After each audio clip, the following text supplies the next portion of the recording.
마가복음 9장 14절에서 29절 말씀입니다. 신약성경 68면입니다. 마가복음 9장 14절에서 29절 말씀 함께 합독하겠습니다. 이에 그들이 제자들에게 와서 보니 큰 무리가 그들을 둘러싸고 서기관들이 그들과 더불어 변론하고 있더라. 온 무리가 곧 예수를 보고 매우 놀라며 달려와 문안하거늘 예수께서 물으시되 너희가 무엇을 그들과 변론하느냐? 무리 중에 하나가 대답하되 선생님, 말 못하게 귀신 들린 내 아들을 선생님께 데려왔나이다. 귀신이 어디서든지 그를 잡으면 거꾸러져 거품을 흘리며 이를 갈며 그리고 파리해지는지라. 내가 선생님의 제자들에게 내쫓아달라 하였으나 그들이 능히 하지 못하더이다. 대답하여 이르되 믿음이 없는 세대여, 내가 얼마나 너희와 함께 있으며 얼마나 너희에게 참으리요. 그를 내게로 데려오라 하시매 이에 데리고 오니 귀신이 예수를 보고 곧 그 아이로 심히 경련을 일으키게 하는지라. 그가 땅에 엎드려져 구르며 거품을 흘리더라. 예수께서 그 아버지에게 물으시되 언제부터 이렇게 되었느냐 하시니 이르시되 어릴 때부터니이다. 귀신이 그를 죽이려고 불과 물에 자주 던졌나이다. 그러나 무엇을 하실 수 있거든 우리를 불쌍히 여기사 도와주옵소서. 예수께서 이르시되 할 수 있거든 무슨 말이냐? 믿는 자에게 능하지 못하는 일이 없느니라 하시니 곧 그 아이의 아버지가 소리를 질러 이르되 내가 믿나이다. 나의 믿음 없는 것을 도와주소서 하더라. 예수께서 무리가 달려와 모이는 것을 보시고 그 더러운 귀신을 꾸짖어 이르시되 말 못하고 못 듣는 귀신아, 내가 내게 명하노니 그 아이에게서 나오고 다시 들어가지 말라 하시매 귀신이 소리 지르며 아이로 심히 경련을 일으키게 하고 나가니 그 아이가 죽은 것 같이 되어 많은 사람이 말하기를 죽었다 하나 예수께서 그 손을 잡아 일으키시니 이에 일어서니라. 집에 들어가심에 제자들이 조용히 묻자오되 우리는 어찌하여 능히 그 귀신을 쫓아내지 못하였나이까? 이르시되 기도 외에 다른 곳으로는 이런 종류가 나아갈 수 없느니라 하시니라. 아멘. 산 위에서 큰 영광을 경험했던 제자들이 산 아래에서 큰 아픔, 현실적인 삶의 아픔을 경험합니다. 모세가 시내산에서 하나님의 영광을 경험하고 10가지 계명을 받은 다음 산 아래에서 금송아지로 뛰놀았던 사건처럼 높은 산에서 하나님의 임재와 영광을 경험했던 그들이 산 아래에서 사람들의 변론으로 인하여서 어려움을 겪는 모습을 보게 되는데요. 우리의 신앙생활에 큰 은혜를 받으면 또 큰 시험이 닥쳐온다는 것을 생각해 봅니다.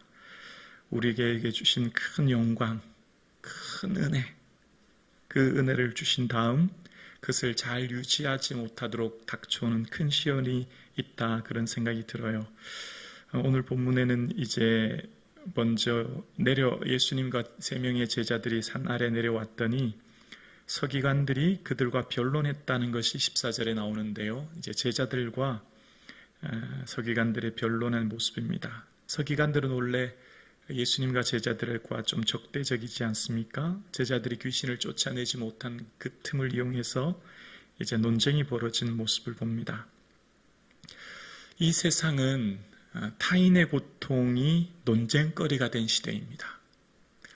이 시대는 타인의 아픔을 품고 함께 울어주는 시대가 아니라 타인의 아픔이 사람들의 이야기거리가 되고 논쟁거리가 되는 시대가 이 시대인 것을 봅니다. 성경이 기록된 당시 지금 이 아이의 아버지의 마음이 얼마나 괴롭고 힘들고 아팠겠습니까?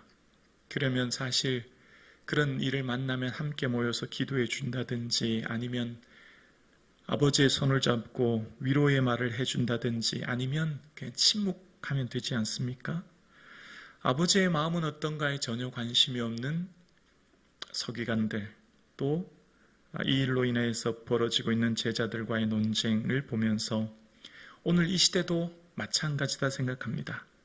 타인의 아픔이 논쟁거리가 되고 이야기거리가 되고 있는 이 시대, 제자들이 산 아래에 내려왔을 때 이런 모습을 보게 되었죠. 그리고 예수님이 내려오자 사람들이 놀랍니다. 산 위에 계실 줄 알았던 예수님이 이렇게 내려오는 것을 보고 깜짝 놀라게 되었고, 이제 예수님은 그 아래에서 일어난 일들을 아시게 물으십니다. 너희가 무엇을 그들과 변론하느냐? 예수님이 변론하는 것을 몰라서 이 질문하실까요? 그렇지 않다 생각합니다. 저는 이렇게 생각되어요. 지금 너희가 변론하고 있을 때냐?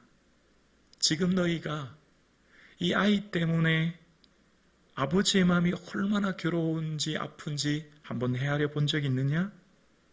라고 한탄하시는 예수님의 모습이라 생각합니다.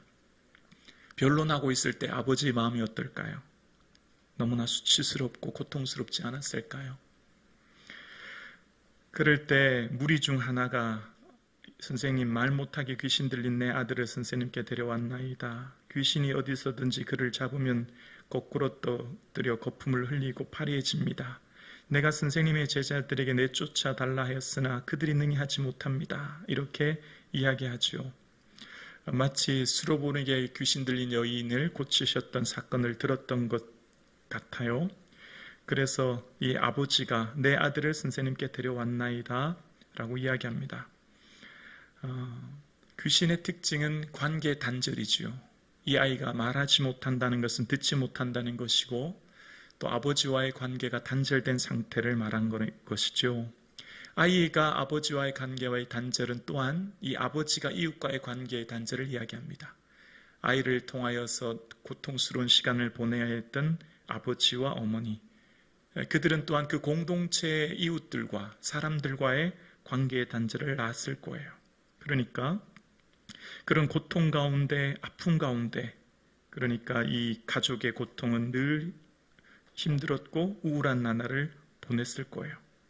그런데 예수님의 제자들이 고칠 줄까 싶어서 데려왔는데 그들이 고치지 못하는 상황을 맞이하게 된 아버지의 낙심, 염려가 있었던 것을 봅니다. 그럴 때 예수님이 말씀하시죠. 믿음 없는 세대여, 내가 얼마나 너희와 함께 있으며 얼마나 너희에게 참으리요 말씀합니다. 예수님께서 이 말씀하신 것은, 얘들아, 내가 지금 이제 나의 삶의 목적은 예루살렘으로 올라가 십자가를 지는 것이고, 이제 그 십자가 지고 나는 죽어야 하는데, 이제 너희들이 이제 내 마음을 좀 이해하고 알아줘야 될 텐데 얼마나 내가 너희와 함께 해야 되니? 라고 반문하시는 모습을 봐요. 왜냐하면 마가복음 3장 14절을 이하에 보면 제자들을 부르셨을 때에 귀신을 내쫓는 권능을 가지게 하셨다라고 말씀하시거든요. 제자들을 불렀을 땐 분명히 그 죽기 사역을 허락하셨고 권능을 주셨어요. 그리고 마가복음 6장 6절 이하에 보면 그들에게 둘씩 보내실 때 더러운 귀신을 쫓는 제어하는 권능을 주셨고, 실제 그들이 많은 귀신을 쫓아내며 병자를에게 기름 발라 고치더라 라고 얘기했습니다. 실제 귀신을 쫓는 제자들의 능력을 그들이 경험했던 것을 봅니다. 그런데 오늘은 그들이 고치지 못하고 있어요. 우리에게 받은 은사가 있을 때 은사를 주님께서 주신 것이죠. 그 은사를 통해 안수를 통해 고치기도 하지만 때로는 기도를 통해 고쳐주시는 것을 제자들은 어쩌면 잊고 있었나 생각해 봅니다. 은사는 하나님께로부터 주신 것이지요. 그래서 그 은사 받은 그들이 주님께서 안수하여 고칠 뿐만 아니라 또한 주님께 기도함으로 고쳐야 하는데 말입니다. 우리의 삶 가운데 특별히 이 제자들의 모습을 보면서 예수님은 너무나 안타까워하시면서 이제 그를 내게로 데려오라 말씀하시고, 예수님께 데려왔을 때 그 귀신이 아이로 심한 경련을 일으키게 합니다. 자, 그리고 이제 예수님께서는 21절에 물으시죠. 언제부터 이렇게 되었느냐라고 물으십니다.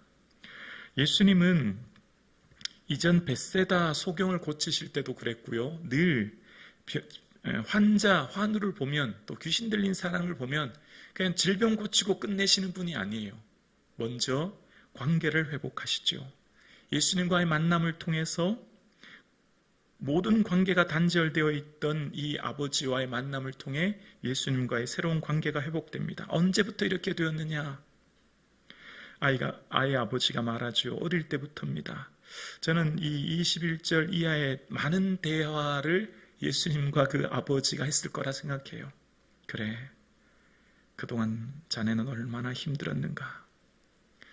어릴 때부터 이 아이가 불과 물에 넘어지고 괴로움을 당했으니 아이의 어머니는 어디 있는가? 예, 집에서 홀로 울고 있습니다. 그동안 자네는 잠 한 번 편히 자지 못했지.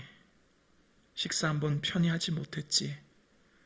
자네 아들이 그 괴로움 누가 알겠는가? 아마 예수님은 이 아버지 아이와 수많은 대화를 함을 통해서 이 아이의 아버지의 마음 위로해 주셨고 또 이 아버지와 새로운 관계를 맺어졌다 생각합니다. 그러니까 모든 관계가 단절되어 있던 이 아버지는 이제 예수님과의 새로운 관계를 회복함을 통해서 예수님께 소원을 요청합니다.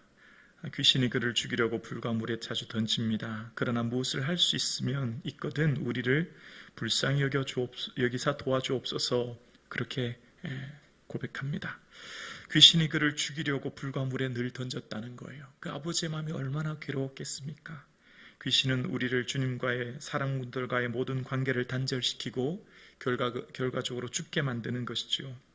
도둑이 오는 것은 도둑질하고 죽이고 멸망시키는 것뿐이요 내가 온 것은 양으로 생명을 얻고 더 풍성히 얻게 하려 함이라 라고 말씀하셨던 주님 말씀처럼 사단의 부하인 귀신이 모든 관계를 단절시키고 그 아이를 죽이려고 하는 상황을 그는 겪었고 그래서 제자들이 고치지 못했기에 무엇을 할 수 있거든 이라고 하는 조건절을 달면서 우리를 좀 불쌍히 여겨달라고 뭐라도 할 수 있으면 좀 고쳐달라고 이야기합니다. 그럴 때 예수님이 할 수 있거든 무슨 말이냐? 믿는 자에게 능치 못할 일이 없다라고 말씀하시죠. 아이의 아버지를 향해 책망하는 모습이 아니라 오히려 그의 아픔과 상처를 아시는 주님께서 이보게 할 수 있거든이 아니야. 믿는 자에게 모든 일이 가능해 라고 말씀하죠.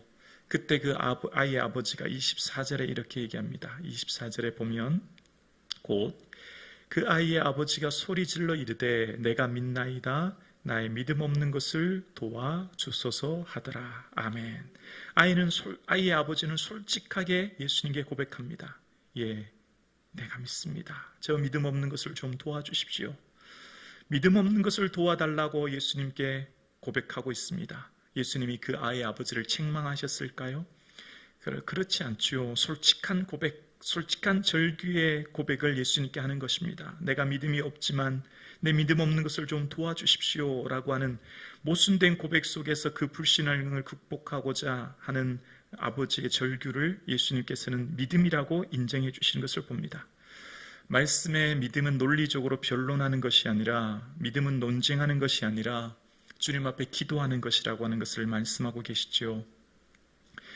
그러면서 예수님께서는 이제 말 못하는 귀신을 내쫓게 하시고 죽은 것처럼 쓰러져 있는 그 아이의 손을 일으키시고 회복시켜 주시는 모습을 봅니다. 그리고 예수님이 29절에 이런 말씀을 하시죠. 이르시되 기도 외에 다른 것으로는 이런 종류가 나갈 수 없느니라 하시니 라고 하시면서 기도의 중요성에 대해서 말씀하십니다. 자, 여러분 볼까요? 오늘 본문을 살펴볼까요? 오늘 본문에 누가 기도했나요? 예수님의 제자들이 기도했나요? 기도하는 모습 보이지 않습니다. 자, 그러면 서기관들이 기도했나요? 기도하는 모습 보이지 않습니다. 그러면 그 주변에 있는 수많은 무리들이 기도했나요? 그렇지 않습니다. 기도하는 모습 보이지 않습니다. 누가 기도했습니까? 그의 아버지가 기도했지요. 내가 믿나이다. 나의 믿음 없는 것을 도와주옵소서. 소리질러 절규하며 주님께 도와달라고 고백했던 그 아버지의 기도를 주님께서는 기억하시면서 말씀하시는 거예요. 얘들아, 기도를 제외하고 그 어떤 것으로도 능력이 나타날 수 없다. 그 아버지의 마음을 보시는 거예요. 아버지의 기도를 귀히 여기시는 거지요. 그러면서 주님께서는 가난한 마음, 절박하게 주님을 찾는 마음을 귀히 여기시면서 그 아버지의 기도를 말씀하시는 거예요. 기도 외에 다른 곳으로 이런 유가 나갈 수 없다. 누구의 기도요? 아버지의 기도를 말씀하시는 거죠.